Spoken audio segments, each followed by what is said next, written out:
안녕하세요. 하나님 말씀을 사랑하는 나그네 교회 교우 여러분, 그리고 말씀을 같이 읽어가는 그리스도 안의 형제 자매된 교우 여러분, 우리는 오늘부터 새롭게 요나서를 읽어가도록 하겠습니다.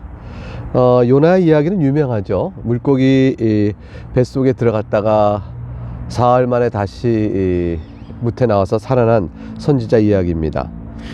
이 요나 선지자는 오바댜 선지자, 어저께 읽었던, 그리고 이제 호세아 선지자 등과 같은 시기에 활동을 했는데, 이때 북이스라엘의 왕은 여로보암 2세였습니다. 오바댜 때도 말씀드린 것처럼 여로보암 2세의 통치 시대에는 북이스라엘 가운데 가장 경제적이며 정치적으로 최고의 번성을 누릴 때였습니다. 그런데 이때가 영적으로는 가장 타락한 시기라는 그러한 참 비극적인 상황이었죠. 1, 2절부터 읽어가도록 하겠습니다. 여호와 말씀이 아미떼의 아들 요나에게 임하니라. 이르시되 너는 일어나서 저 큰 성읍 니느웨로 가서 그것을 향하여 외치라. 그 악독이 내 앞에 상달되었음이라 하시니라. 여로보암 2세 때는 북쪽의 아람 왕국, 그 다메섹을 위로 하는 이 북이스라엘 위에 있는 아람 왕국의 세력이 약해졌고, 그런데 이제 그 위에 있는 또 북이스라엘 그 위에 아람 위에 있는 그쪽에 있는 아수르 지역은 아직 강한 제국까지 아직 그 성장하지 못한, 그 세력이 거기까지 커지지는 않은 그때였습니다. 그러니까 그때 이제 북이스라엘 왕국이 자기 세력을 확장시키고 제법 이제 강국의 모습을 갖추고 있었던 때죠. 하지만 누가 봐도 아수르 세력이 계속 확장되고 있기 때문에 북쪽의 아수르가 세력을 확장하여 약해진 아람을 밀고 내려와 북이스라엘까지 침공해 올 적대적 관계의 위기를 보는 것은 불보듯 뻔한 일이었어요. 니느웨는 하나님께서 이제 니느웨로 가라 그랬는데, 니느웨는 이제 큰 성이라고 되어 있죠.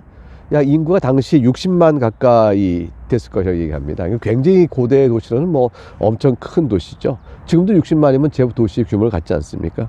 근데 그 가운데 이제 하나님이 심판했을 것이라, 이렇게 경고의 메시지를 전하라고 요나에게 이제 하나님이 사명을 준 겁니다.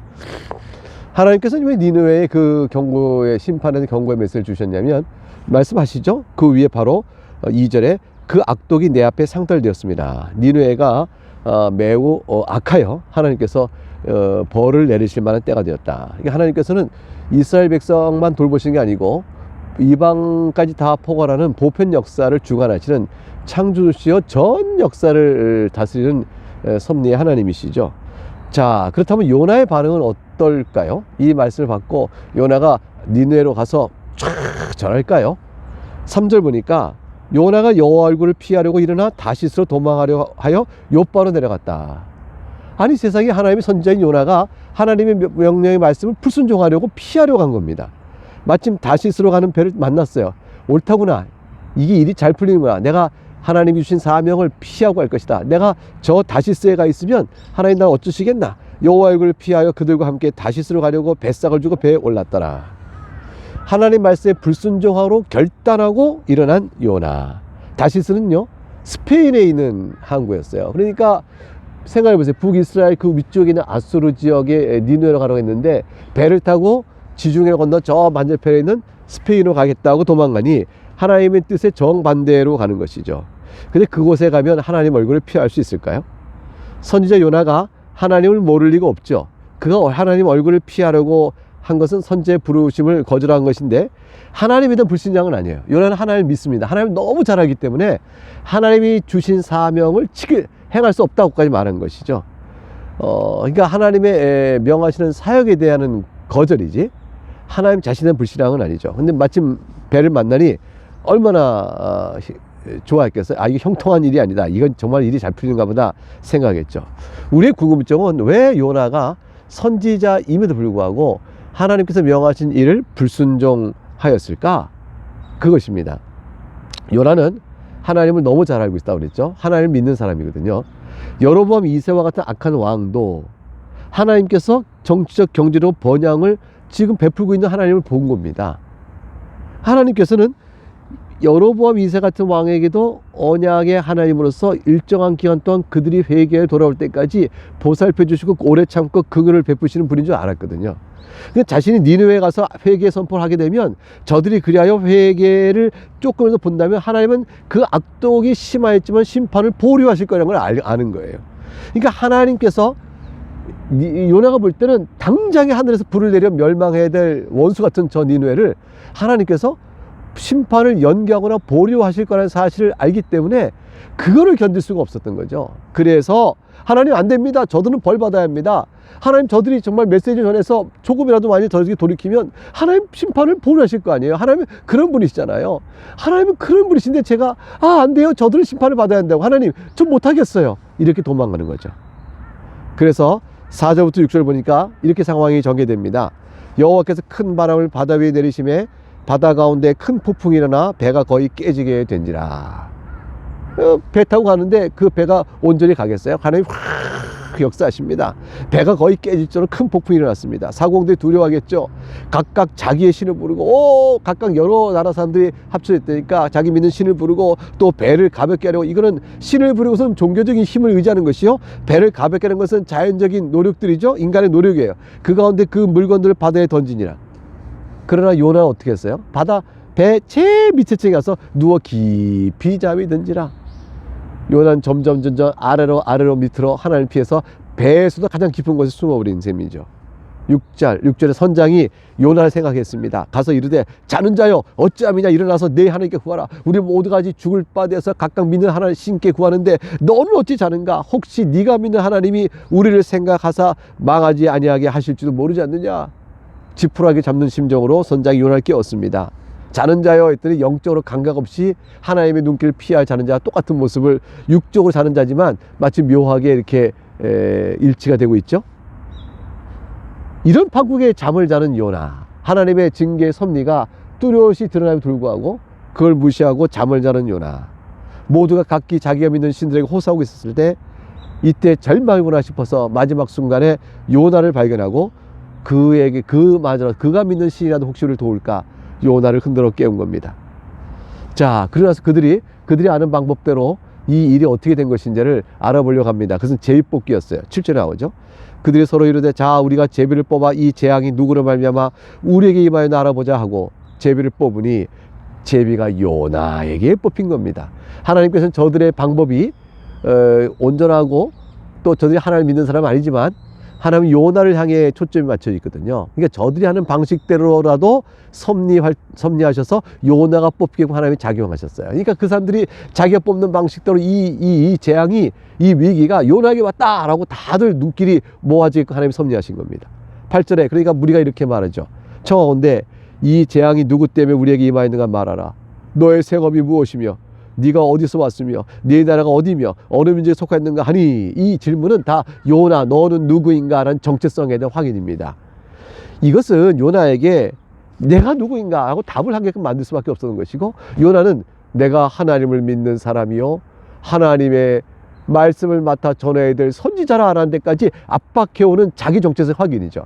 이게 저들이 묻는 건 당연했지만 요나는 이 대답을 하려는 과정 속에서 자기가 어떤 부름을 받고 있는 것인가 라는 사실에 대한 이 생각이, 자각이 그 안에 들어오고 자기가 하나님의 말씀에 불순종하게 오게 된 자기 모습에 대한 양심의 눌림이 있을 수밖에 없게 되는 상황입니다. 그걸 이방인들이 추궁하게 된 것이에요. 이게 여기에 영적 역설이죠. 사실은 하나님 믿는 백성인 요나가 저들에게 너희 잘못을 아느냐고 추궁해야 되는데 이게 영 반대된 상황, 신문을 저들에게서 받는 이런 어처구니없는 상황이 나타나고 있는 겁니다. 자, 10절에 자기가 여호와의 얼굴을 피함인 줄 그들에게 말하였으므로 무리가 알고 심히 두려워 이르되 네가 어찌하여 그렇게 행하였는가 하니라. 결국 요나는 심히 부끄러운 자신의 모습을 고백하지 않을 수가 없었어요. 내가 하나님의 말씀을 듣기 싫어서 이렇게 도망오다가 이렇게 됐네. 이방인에게서 책망을 받은 거죠. 오늘도 교회나 신자가 하나님의 뜻과 부름은 불순종하게 되면 저들이 우리를 하나님의 말씀을 가지고 우리 책망한단 말이죠. 네가 어찌 하나님 믿는다 하면서 그리 하느냐, 성경에 그렇게 써있느냐, 이방인들이 그렇게 우리를 책망하는 거죠. 네가 예수를 믿는다 하면서 예수님 너희를 그렇게 가르쳤느냐, 이렇게 책망하게 되는 거죠. 요나가 꼭 그런 상황에 몰리게 됐습니다. 11절 바다 물결이 점점점 흉흉해집니다. 파도가 더 계속 일어납니다. 우리가 그 얘기를 해 우리가 너를 어떻게 하여야 바다가 잔잔해지겠는가. 너 때문에 되어진 이 재앙이니 네가 답을 해라. 우리가 바다가 우리를 위하여 잔잔할 수 있는 방법이 뭐겠느냐. 하나님께 불순종한 요나 때문에 된 사실을 아는 저들은 요나에게 답을 추궁했습니다. 12절 요나가 이렇게 대답합니다. 나를 들어서 바다에 던지라. 그러면 바다가 너를 위하여 잔잔하리라. 너희가 이 큰 폭풍을 만난 것이 나 때문인 줄 내가 아노라 하니라. 인정합니다. 이것이 바로 자기를 향한 하나님의 징계의 무서운 심판의 손길이라는 걸 알게 된 거죠. 징계의 손길이 아는 이제 요나는 나 자기를 던져 바다에 던지라고 해요. 흥미로운 것은 요나가 나에게 잠깐 골방을 하나 다오. 바다 저 밑은 곳에 내가 내 하나님께 기도하여 내가 회개하여 나로 하여금 주의 뜻을 묻도록 하겠다. 당신의 생명은 건지고 나를 벌하도록 하겠다. 하게 내가 기도할 시간을 다오. 이렇게 하나님께 회개의 기도 모습으로 나가는 모습이 없어요. 요나가 처방을 내려버려. 나를 바다에 던지라. 난 차라리 죽겠다. 이와 똑같은 거예요. 나 때문에 너희 당신들이 죽게 할 수는 없으니 나를 바다에 던지면 나로 인한 재앙이니 하나님 나를 죽게 하시고 너희는 살릴 것이다. 나는 니느웨로 못 가겠다는 데까지 아직까지 버티는 마음이 있는 거죠. 요나는 아직 그렇게 고집이 센 사람이었어요. 13절 그러나 그 사람들이 힘써 노를 저 배를 육지로 돌리고자 하다가 바다가 그들을 향하여 점점 더 흉흉함으로 능히 못한지라. 그런데 이 말을 듣고도 뱃사람들은 요나를 들어 바다에 던지지 않았습니다. 즉각적으로 던지지 않고 그래서 자기 목숨을 위기다 빨리 던져버리자 그래 던지기만 요나가 말했지 않냐 던지자 이렇게 하지 않고 어떻게든 자기들 힘으로 살 길을 찾아보려 애를 썼습니다. 참 요나는 구원하기를 거부하고 하나님의 명령에 항거한 그 이방인들이 하나님께 불순종한 심판을 받아야 할 요나를 도리어 구원하려고 애를 쓴 모습과 얼마나 요나와 이 이방인들이 대조가 되어져요. 이방인 구원하러 하나님 메시지 주라 하니까 그들은 죽어야 합니다 라고 메시지 전하지 않은 요나, 그리고 도망치는 요나를 향해서 그 배 안에서 이방인들은 요나의 생명을 구하려고 애를 나름대로 애쓰는 모습이 이게 드러나고 있잖아요. 참 여기는 묘한 대조가 있습니다. 14절 무리가 여호와께 부르짖어 이르되 여호와여 구하고 구하오니 이 사람의 생명 때문에 우리를 멸망시키지 마옵소서. 무죄한 피를 우리에게 돌리지 마옵소서. 주 여호와께서는 주의 뜻대로 행하심이니이다 하고, 이방이라도 하나님께 구하면 하나님의 기도를 보편적으로 다 살피는 하나님이기 때문에 기도를 들으세요. 그래서 하나님 뜻 가운데 이루어 가시는 거예요. 저들이 언약 백성 아니기 때문에 주 예수 그리스도 이름에 따라 구하여 하나님 아버지께 나가는 건 아니지만, 모르고 구하는 저들의 기도도 여호와의 이름을 부르니 그 요나와 관련된 사역 때문에, 요나와 관련된 섭리의 실행 때문에 저들의 기도, 저들의 제복기도 하나님이 사용하고 계신 것이죠. 그래서 저들의 기도가 듣게 되자 무죄한 피를 우리에게 돌리지 마옵소서, 여호와께 주의 뜻대로 행하시니 우리의 죄를 우리에게 돌리지 마옵소서 라고 말하며 인간의 노력은 끝이 났으므로 절망 가운데서 이제 요나를 바다에 던지기로 하는 것입니다. 근데 저들은 요나가 이제 하나님께 범죄했지만 자신들을 향하여 범죄한 것은 아니기 때문에 하나님께 말하기를 이 무죄한 피를 우리에게 돌리지 마옵소서요. 요나가 자신에게 죄인이 아닌데 죄값을 물어 던질 수 없는 형편이지만 하나님께 범죄한 자요 이 재앙이 요나를 우리에게 미치게 됐으면 우리가 어쩔 수 없이 요나를 던집니다. 그러나 이 죄값을 우리에게 물지 마옵소서라고 그렇게 하는 이 신앙, 이들의 태도는 하나님 보실 때 이게 요나는 자기가 살고자 저들의 생명을 구하지 않겠다고, 즉 니느웨를 구하지 않겠다고 했던 요나의 마음과 또 다른 대조를 이렇게 보이고 있는 형편을 보이죠. 계속 이제 이건 굉장한 일이에요. 그러니까 여기 배에 탄 이방인들을 요나를 꾸짖고 부끄럽게 만드는 여러 모습을 보여주고 있습니다. 결국 그래서 15절에 요나를 들어 바다에 던집니다. 바다가 뛰노는 것이 이내 곧 그쳤습니다. 그리고 이방인은 어떻게 했을까요? 여호와 하나님의 무서움, 그 권능, 그거를 봤겠죠. 그리고 저들은 여호와를 16절에 크게 두려워하여 여호와께 제물을 드리고 소원을 하게 되었습니다. 놀라운 일들이 벌어지고 그 충격이 컸겠어. 그래서 이들은 아마도 예루살렘으로 이제 배가 다시 돌아오게 될 때 아마 하나님께 나아가 제물을 드리고 여호와를 믿는 신앙으로 개종하지 않았을까, 이렇게 생각됩니다. 뭐 그 중에 하나님 은혜가 있는 자는 개종하여 구원받은 이방이 됐을 것이고요. 그렇지 않은 자는 그 경험하고 놀라움만 갖고 나 그랬었어, 이런 일이 있었대, 이스라엘 믿는 여호와는 다른 것 같아 등등의 이야기거리 정도만 남겠죠. 영혼이 깨어져서 돌아오는 자들도 그 가운데는 있었겠지만 말이죠.